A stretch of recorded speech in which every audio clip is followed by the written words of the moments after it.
இன்றே டவுன்லோட் செய்து உங்கள் ஃபேவரட் ஷோக்களை என்ஜாய் பண்ணுங்க. அம்மா, பூமிக்கு வேணா அவங்க முக்கியமா இருக்கலாமா, ஆனா நமக்கு பூமி தானேமா முக்கியம். இன்னைக்கு இங்க உயிரோட நான் இருக்கேன்னா அதுக்கு காரணம் பூமி தான். அம்மா, நீங்க தானேமா சொன்னீங்க, உனக்கு மட்டும் ஏதாவது ஆயிருந்தா இங்க நிலைமை என்ன ஆயிருக்குனே தெரியாதுன்னு. அப்போ பூமி என்ன மட்டும் காப்பாத்தலாமா, இந்த குடும்பத்தையே காப்பாத்திருக்கா. ஆமாண்டா, அவன் நம்மளுக்காக தான் உயிரை பத்தி கூட கவலைப்படாதவம்மா. அப்படிப்பட்ட பூமியை பத்திரமா பாத்துக்க வேண்டிய பொறுப்பு நமக்கு தானமா இருக்கு. நானும் அங்கதான் இருக்கணும்னு நினைச்சேன். ஆனா அந்த சரத்சந்திரா நம்மளதான் பக்கத்துல கூட போக விட மாட்டேங்கிறாரே.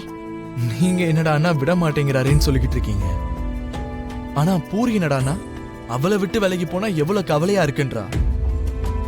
என்ன நடக்குதோ நடந்துட்டு போட்டோம்னு நினைக்கிறேன் நானு. இப்படி யோசிச்சுக்கிட்டு நம்மளால சும்மா இருக்க முடியாதுலம்மா. சரிதான்டா, இப்ப நம்ம என்ன பண்றது? பூமியை டிஸ்சார்ஜ் பண்ணும் போது அவளை நம்ம வீட்டுக்கு கூட்டிட்டு வரலாம். அதுக்கு அந்த சரத்சந்திரா ஒத்துக்குவானா? ஒத்துக்கிறதுக்கு அனுமதி கொடுக்கறதுக்குலாம் அந்த ஆள் யாரு?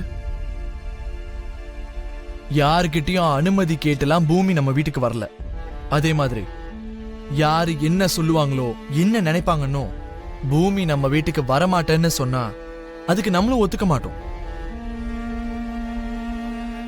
பூமிக்கு இந்த சிட்டியில தான் சொந்தம்னு யாருமே இல்லாம போனாலும் அவளுடைய சொந்தங்களை தேடி நம்ம வீட்டுக்கே அவ வந்து நம்ம குடும்பத்துல ஒருத்தி ஆயிட்டா. நம்ம வீட்டை சேர்ந்தவள அவங்க குடும்பத்துல சேர்த்துக்கிறேன்னு சொன்னா அதை பார்த்துட்டு எப்படிமா சும்மா இருக்க முடியும்?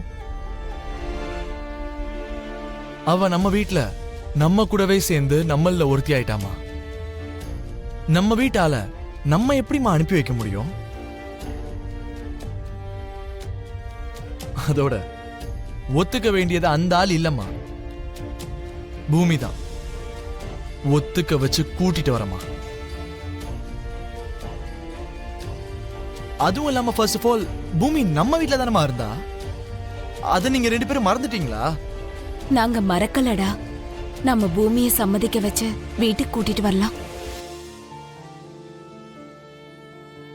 புரி, கொஞ்சம் ஏதாவது இம்ப்ரெசிவா இருக்கிற மாதிரி நம்ம பூமி ரொம்ப ரெடி பண்ணி வைக்கலாம்.